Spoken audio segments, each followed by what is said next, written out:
In this video, I'm going to show you guys how to install Google Chrome extensions on Opera GX.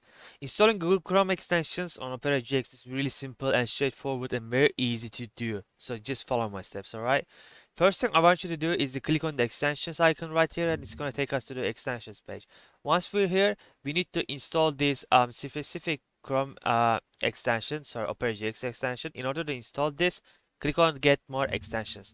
This is going to take us to the page where we can install different type of extensions for Opera GX. So type Chrome into the search bar and hit enter. This is the extensions we're going to install to our browser. Once you've done that, you're going to be able to install anything from the Chrome Web Store into your Opera GX. Let me just show you real quick. Let's say I want to install this to my browser. Click on Add Extensions, and it's going to be installed, as you guys can see. So that's it for today's video. Like and subscribe if you found this video helpful.